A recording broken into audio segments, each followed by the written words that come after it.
শ্বশুরবাড়ির লোকজনের ধারণা মেয়ের মা নাকি মেয়ের সংসার ভাঙতে আসে। মেয়ের মা যদি সংসার ভাঙতে আসে তাহলে ছেলের মা কি সংসার গড়বে বলে বৌমার সাথে সারাদিন যুদ্ধ করে?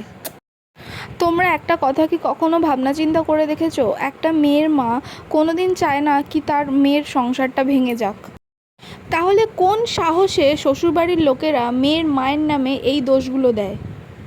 যত দোষ সব মেয়ের মায়েদের, আর ছেলের মায়েরা তো সবাই সতী সাবিত্রী। কথায় কথায় শুধু বলবে আমি আমার ছেলেকে তো অনেক কষ্ট করে মানুষ করেছি, তাহলে মেয়ের মায়েরা কি তার মেয়েকে অনলাইনে অর্ডার করে কিনে নিয়ে এসছে?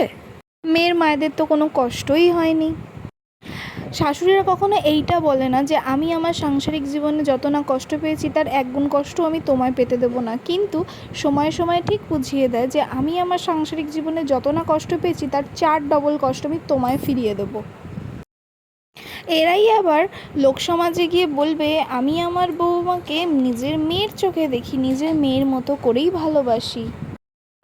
কিন্তু বিশ্বাস করো সেই মুহূর্তে আমার বলতে ইচ্ছা করে অনেক কথা, কিন্তু সেই কথাগুলো লজ্জার খাতিরেই বলো কিংবা অসম্মানের খাতিরেই বলো বলতে পারি না, তখন মুখ বন্ধ করে রাখি। সবশেষে একটা কথাই বলবো, নিজের মেয়েকে এবং জামাইকে যতটা পরিমাণে ভালোবাসেন ঠিক ততটা পরিমাণেই যদি নিজের ছেলে বৌমাকে ভালোবাসেন তাহলে দেখবেন সংসার জীবন কিন্তু অত্যন্ত সুখের হবে। এবার বলি, এই ঘটনাটি কিন্তু আমার জীবনের নয়, এই ঘটনাটি আমার একটি ছোট্ট বোনের বিবাহিত জীবনের, যেটা আমি তোমাদের সাথে ভিডিওর মাধ্যমে শেয়ার করলাম। তো ওভারঅল এটা ছিল আমার জন্মাষ্টমীর লুক, আর তোমাদের কেমন লাগলো অবশ্যই কিন্তু একটা কমেন্টের মাধ্যমে জানাবে।